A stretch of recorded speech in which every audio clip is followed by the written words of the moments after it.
The Ardennes forest in December 1944 was a tableau of frozen despair. A brutal cold had seized the landscape, locking the dense pine woods and rolling hills of Belgium in a shroud of snow and ice. For the men of the 101st Airborne Division, along with pockets of armored infantry, tank destroyers, and artillery units, this was their Bulge, a shocking and violent rupture in what was thought to be a stabilizing front line. They were not advancing, they were surrounded. The town they held, Bastogne, was not a position of strength, but a desperate, last-ditch fortress. The air was thick not just with the freezing fog, but with a palpable sense of isolation and impending doom. They were the anvil, and they knew it. The only question was whether the hammer would fall before relief could arrive. Bastogne's significance was geometric, a fact burned into the mind of every commander on both sides. It was a vital road hub, a nexus where 7 major paved highways converged. For the German war machine, its capture was essential to fuel the momentum of their audacious Ardennes offensive, their final, desperate gamble in the west. The panzer divisions needed those roads to race toward their ultimate objective, the port of Antwerp. For the Americans, holding Bastogne was a strategic imperative. It was a cork in the bottle, a stubborn obstruction that choked the German advance and bought precious time for General Eisenhower to orchestrate a counterpunch. The men defending it, under the acting command of Brigadier General Anthony McAuliffe, were the ones paying the blood price for that time. Their condition was dire. They were an ad hoc force, dubbed Team Snafu by the grimly humorous paratroopers. They were cut off, outnumbered, and critically short of everything. Many had been rushed to the front in trucks, lacking proper winter gear. Their uniforms were soaked, their boots leaked, and the cold was a merciless, silent enemy that claimed as many casualties as enemy fire. Frostbite gnawed at fingers and toes. Medical supplies were dwindling. Ammunition was rationed with painful care. But the most demoralizing shortage was food and fuel. The skies were a solid, leaden gray, preventing any aerial resupply. The ground routes were sealed by German armor and infantry. They were alone, a frozen island in a rising gray-green tide. It was into this cauldron of American desperation and defiance that four figures emerged from the mist on the afternoon of December 22. Under a flag of truce, 2 immaculately dressed German officers, Major Wagner and Lieutenant Helmuth Heinke of the 47th Panzer Corps, accompanied by 2 enlisted men, approached the American lines near Seine-en-Champs. Their appearance was a calculated piece of psychological theater. They stood in stark, insulting contrast to the weary, mud-caked, and frostbitten GIs who cautiously received them. After being blindfolded, the officers were driven to their 101st Airborne's command post, located in the cellar of a Belgian caserne in Bastogne. The atmosphere in the command post was thick with tension, the air heavy with the smells of damp wool, cigarette smoke, and cold earth. The German officers were brought before McAuliffe's staff. They did not come to negotiate. They came to dictate. They presented a typed document, prepared in both English and German. It was a formal, uncompromising demand for surrender. The letter began with a veneer of martial politeness, to the USA commander of the encircled town of Bastogne. But this facade quickly crumbled to reveal a core of pure, arrogant psychological warfare. It meticulously detailed the hopeless situation of your troops, explicitly naming the powerful German armored units that encircled them, the XLVII Panzer Corps, elements of the 15th Panzer Grenadier Division, a deliberate attempt to overwhelm them with the sheer weight of their opposition.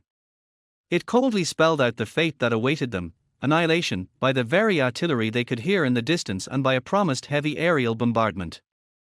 The most devastating part, the clause designed to shatter morale, was the ultimatum. It gave the American command a mere 2 hours to comply. If this proposal should be rejected, the letter stated, 1 German artillery corps and 6 heavy A battalions are ready to annihilate the USA troops in and near Bastogne.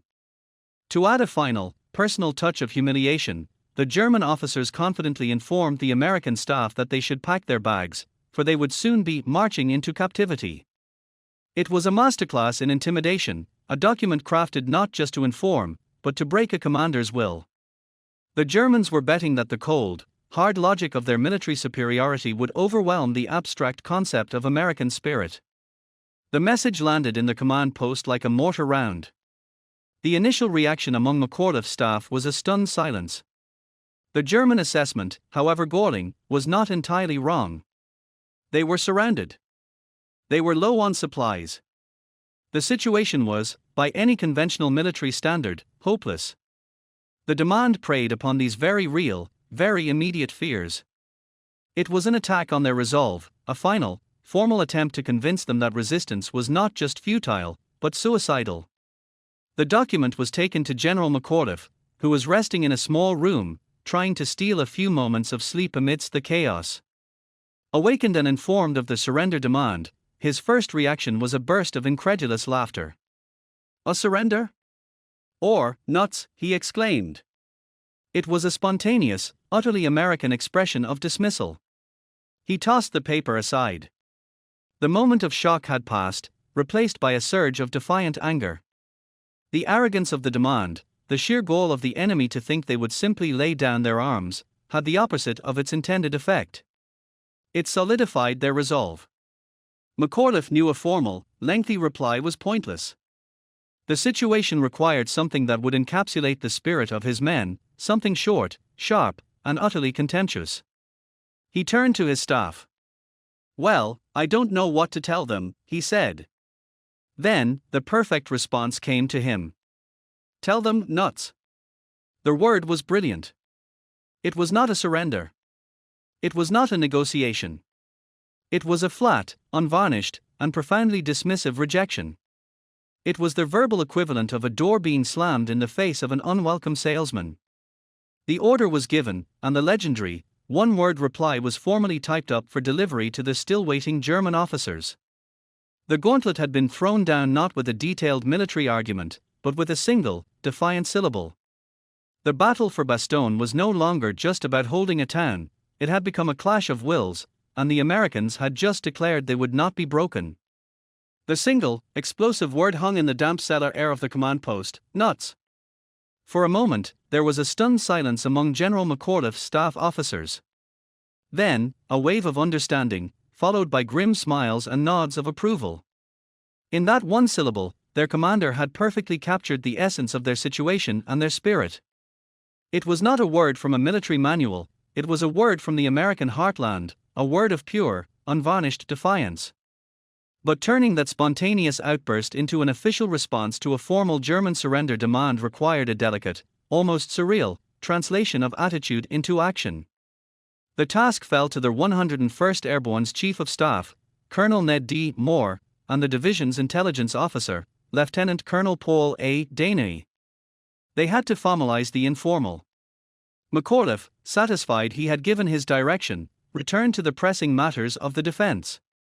Daney, seeking to capture the general's exact meaning, had initially suggested, "Go to hell," but McAuliffe had stuck with his original instinct. Nuts, it would be.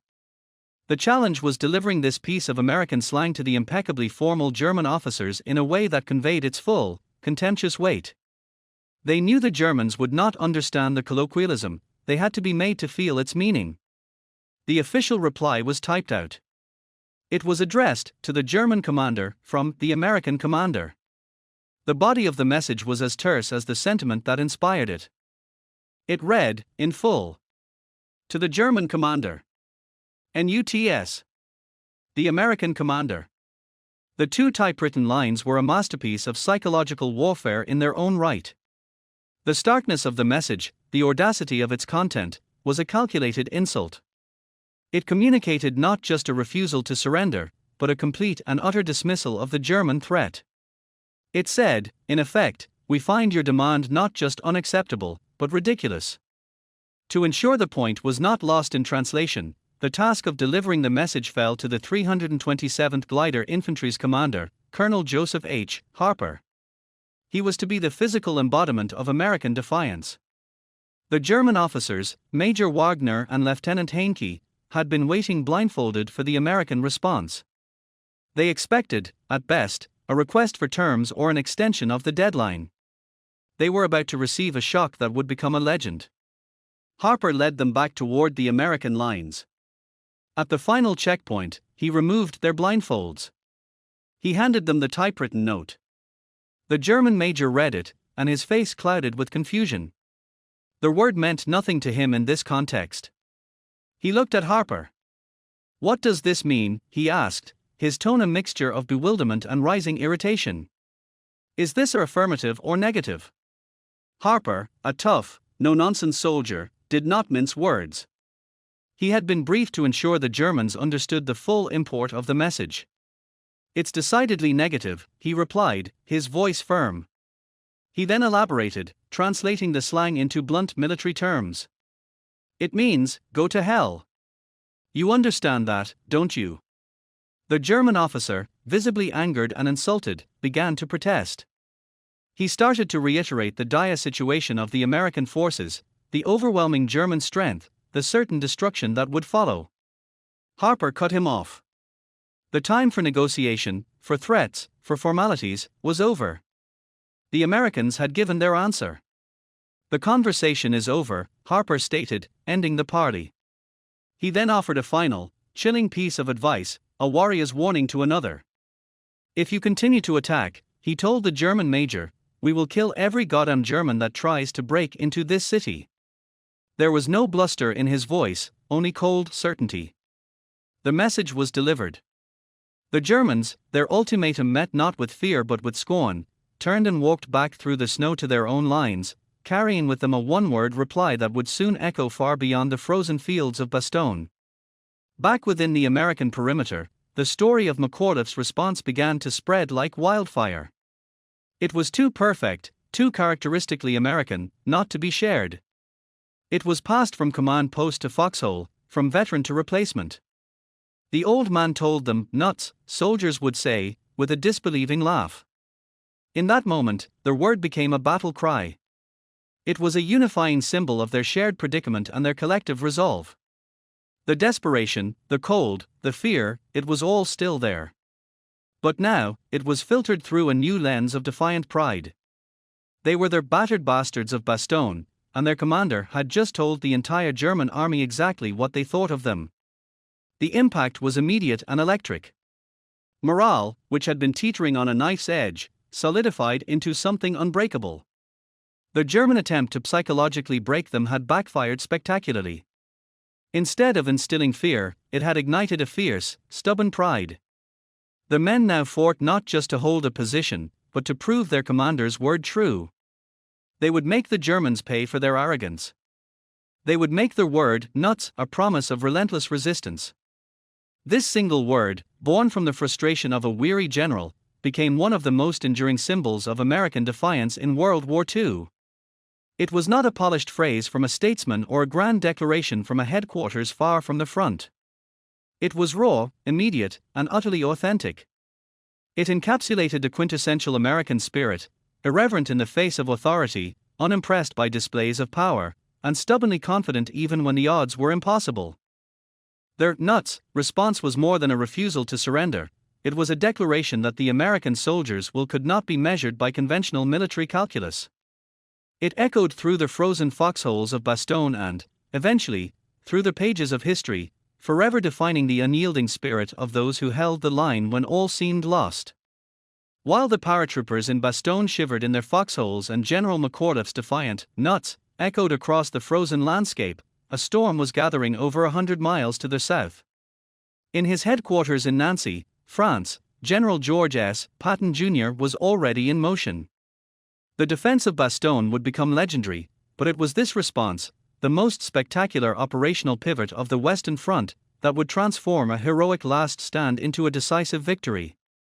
The story of the Battle of the Bulge is incomplete without understanding the Herculean feat of logistics, command, and sheer will known as Patton's 90-degree turn.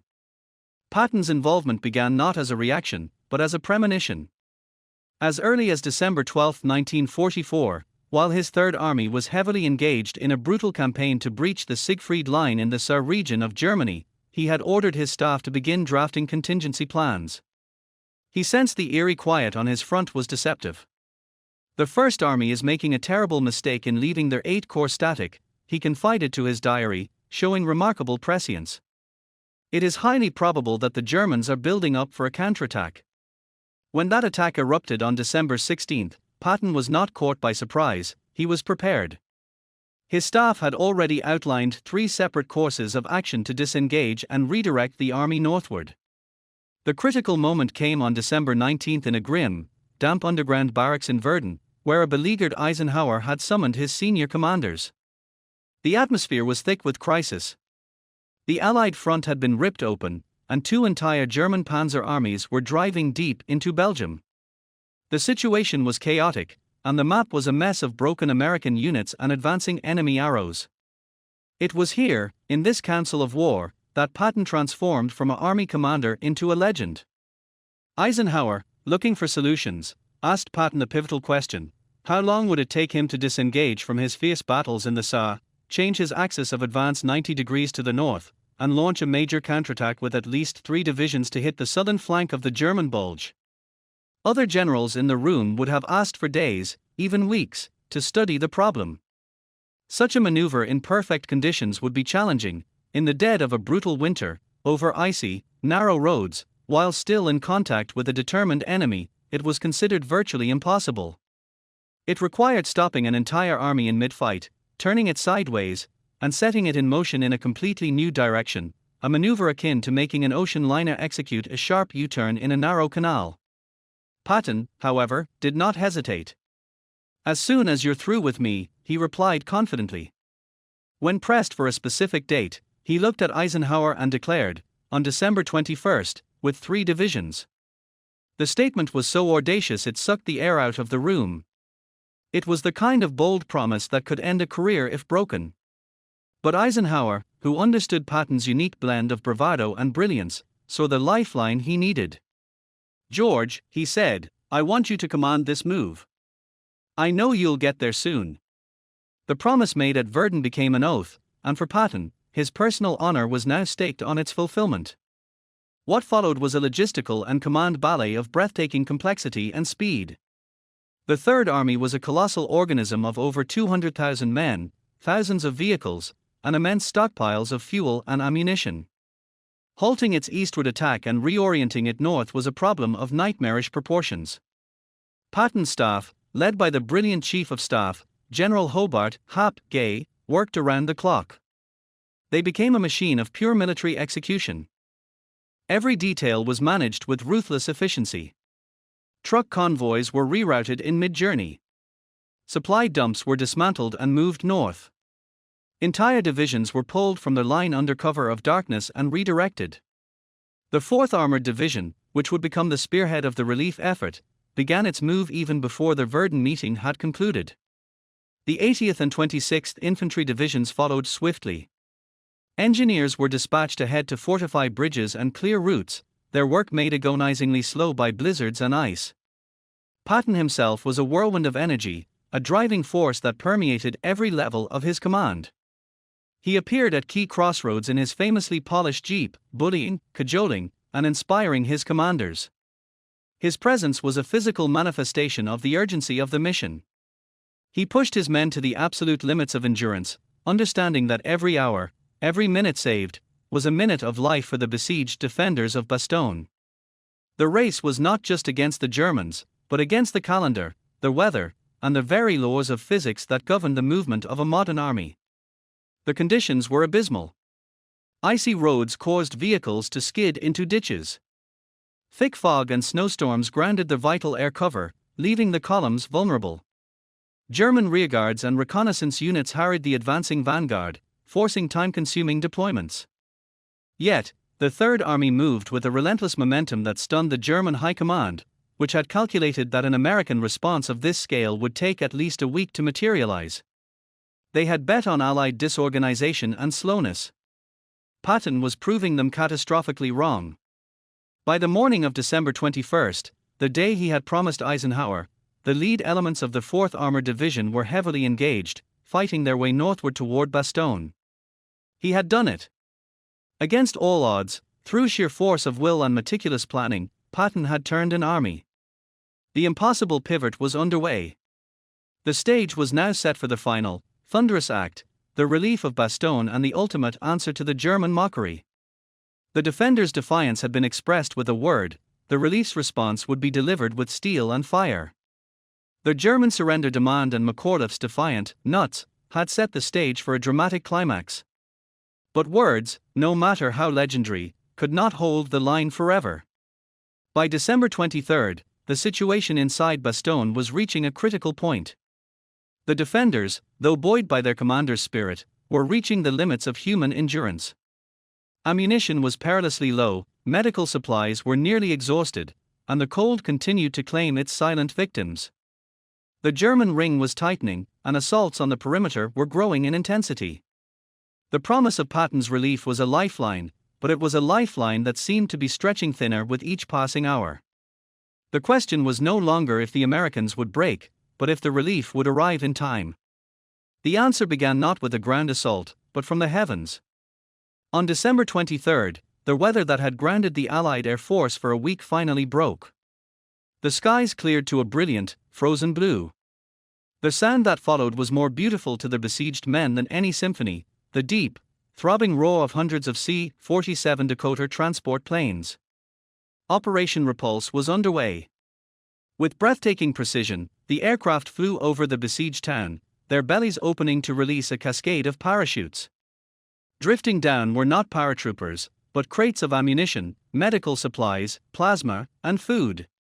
For the first time in days, the men had hope and the means to fight on. The aerial resupply was a tactical miracle, but it was a stopgap. The real deliverance had to come from the ground. That deliverance was being fought for, mile by bloody mile, by the spearhead of Patton's Third Army, the 4th Armored Division, commanded by the aggressive Major General Hugh Gaffey. Their advance north was not a simple drive, it was a brutal, village-by-village battle against a determined and skilled enemy who understood the strategic importance of blocking Patton's relief effort. The Germans had fortified towns along the key roads, sowing the fields with mines and covering approaches with well-positioned anti-tank guns and armor. The American advance was a relentless push against a resistant, elastic defense.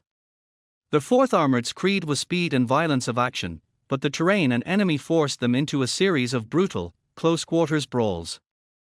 The Lead Combat Command, CCB under General Holmes Dagger, and later the legendary Lieutenant Colonel Creighton Abrams' 37th Tank Battalion, became the tip of the spear. They fought through towns with names like Martelange, Chaumorne, and Bougainville. Each village was a small battle, each crossroads a potential ambush. The Shermans of the 37th Tank Battalion, with names like Thunderbolt and Cobra King, dueled with German panzers and infantry in the narrow, frozen streets. Progress was measured in yards, not miles, and the cost was high. The final push focused on the village of Assenoy, the last major German stronghold blocking the road to Bastogne. The plan was simple, direct, and incredibly audacious. Colonel Abrams coordinated a massive artillery strike on the village, a thunderous barrage designed to stun the defenders. As the shells rained down, a task force led by Lieutenant Colonel William S. Foy would punch straight through the German lines in a violent, high-speed charge. It was a desperate gambit, a blitzkrieg-style thrust on a micro scale. They would not stop to clear the village thoroughly, they would smash through it and keep going, leaving follow-up forces to deal with any bypassed resistance. On the afternoon of December 26, the order was given. The artillery opened fire, turning Assenoy into a hellscape of exploding shells and shrapnel. As the barrage lifted, the tanks and half-tracks of the relief column, with their headlights on and machine guns blazing, charged into the village at full speed. They crashed through German roadblocks, fired into buildings at point-blank range, and raced through the streets, ignoring the enemy fire snapping around them. It was a scene of pure, unadulterated chaos and courage. They were not fighting a conventional battle, they were executing a military battering ram.